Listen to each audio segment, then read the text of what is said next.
Formula ఈ car రేసులో ACB కేసుపై హైకోర్టులో కేటీఆర్ వేసిన లంచ్ మోషన్ పిటిషన్ విచారణ జరుగుతోంది.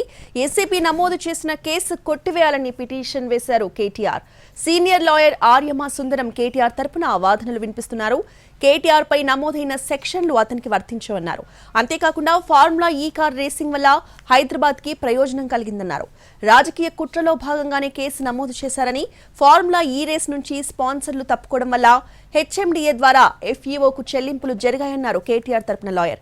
అయితే ఫార్ములా ఈ రేస్ నుంచి స్పాన్సర్లు తప్పుకోవడం వల్ల హెచ్ఎండిఏ ద్వారా ఎఫ్ఈఓకు చెల్లింపులు జరిగాయని కోర్టులో వాదించారు కేటీఆర్ తరపున లాయర్. ఫార్ములా ఈ కార్ రేసింగ్ తో హైదరాబాద్ కు ప్రత్యక్షంగా పరోక్షంగా 700 కోట్ల రూపాయల లాభం జరిగిందని అన్నారు. ఇదే అంశానికి సంబంధించిన పూర్తి అప్డేట్స్ ని మా ప్రతినిధి శర్మ అందిస్తారు.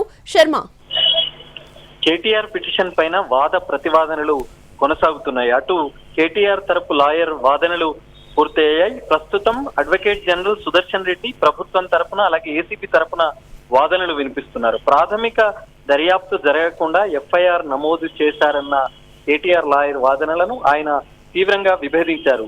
అసలు 2 నెలల క్రితమే దానకిషోర్ ఎంఏయుడి చీఫ్ సెక్రటరీగా ఉన్న దానకిషోర్ దీనికి సంబంధించిన అక్రమాలను వెలుగులోకి తీసుకువచ్చారు. అప్పుడే ఫిర్యాదు చేశారు. అప్పుడే ఆ ఫిర్యాదు ఆధారంగానే ప్రభుత్వంలో ఉన్నటువంటి ఒక సంస్థ దీనికి సంబంధించి దర్యాప్తు జరిపింది. ప్రాథమిక దర్యాప్తులో వాస్తవాలు జరిగినటువంటి అక్రమాలన్నీ బయటపడడంతోనే కేబినెట్ లో చర్చించి ఏసీబీని విచారించేందుకు, ఏసీబీ చేత దర్యాప్తు చేయించేందుకు ప్రభుత్వం నిర్ణయించింది. దాని ప్రకారమే దానకిషోర్ ఫిర్యాదు మేరకే ఏసీబీ కేసు నమోదు చేసింది.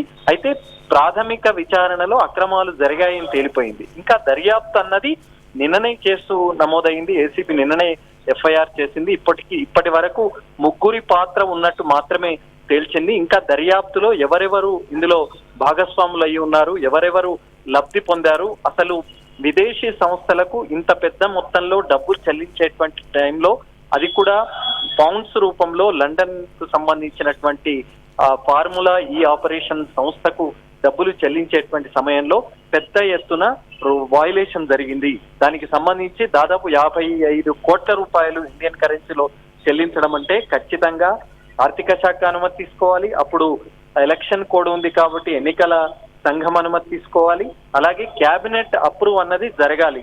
ఇంకొక వయలేషన్ ఏం జరిగిందంటే, 2వ అగ్రిమెంట్ కు ముందే, అగ్రిమెంట్ జరగడానికి ముందే చెల్లింపులు జరగడం అంటే ఇది పెద్ద ఎత్తున అక్రమాలు జరగడమే. ఇది ఒక స్కామ్ అనేటువంటి అంశాన్ని కూడా అడ్వకేట్ జనరల్ తన వాదనల్లో బలంగా వినిపిస్తున్నటువంటి అంశం. ఈ దేశంలోనే న్యాయమూర్తి జోక్యం చేసుకుంటూ అసలు కేటీఆర్ దీని ద్వారా ఏ రకమైనటువంటి లబ్ధి పొందారు అనేటువంటి ప్రశ్నను వేశారు. అయితే లబ్ధి పొందారు, ఎవరెవరు లబ్ధి పొందారు అనేది దర్యాప్తులో తేలుతుంది. ఇప్పటి వరకు కొంత ఆయన ఆదేశాల మేరకే అప్పుడు ఉన్నటువంటి అరవింద్ కుమార్, చీఫ్ సెక్రటరీగా ఉన్నటువంటి అరవింద్ కుమార్ నేతృత్వంలోనే హెచ్ఎండిఏ రిటైర్డ్ చీఫ్ ఇంజనీర్, అప్పుడు చీఫ్ ఇంజనీర్ గా ఉన్నటువంటి బిఎల్ఎన్ రెడ్డి ప్రొసీడింగ్స్ ద్వారానే ఇవన్నీ కూడా జరిగాయనేటువంటి విషయం చెప్పారు. మరొకటి, ఈ అగ్రిమెంట్ లో హెచ్ఎండిఏకు ఏ రకమైనటువంటి సంబంధం లేదు. కానీ హెచ్ఎండిఏ నిధుల నుండి 55 కోట్లు మళ్ళడం అంటే, మరి ఆ సంబంధం లేని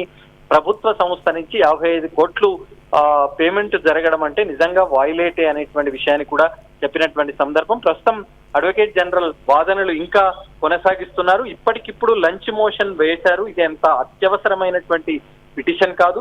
దీనికి సంబంధించి మరొక రోజు విచారణకు అనుమతిస్తే తాము పూర్తి సమాచారంతో వస్తాము. ఇప్పటికే గవర్నర్ అనుమతి లభించింది.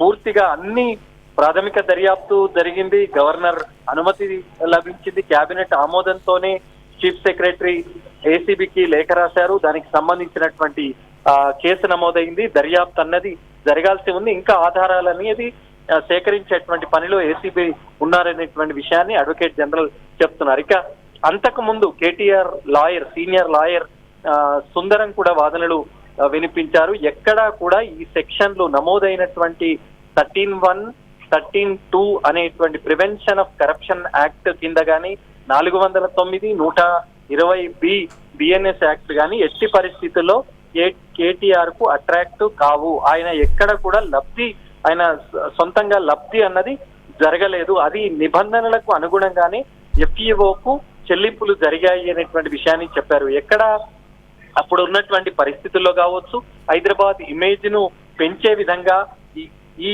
ఫార్ములా ఈ కార్ రేసింగ్ సంబంధించినటువంటి మొదటి దశలో ఒక ఈవెంట్ జరిగింది. అది పెద్ద ఎత్తున సక్సెస్ అయింది. దానివల్ల 700 కోట్ల రూపాయలు హైదరాబాద్ కు ప్రత్యక్షంగా గాని పరోక్షంగా గాని లబ్ధి చేకూరింది.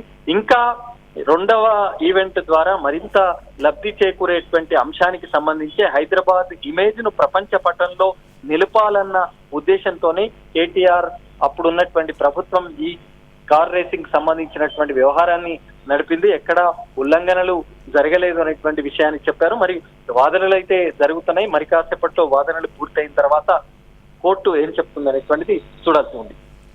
Right, thank you Sharma.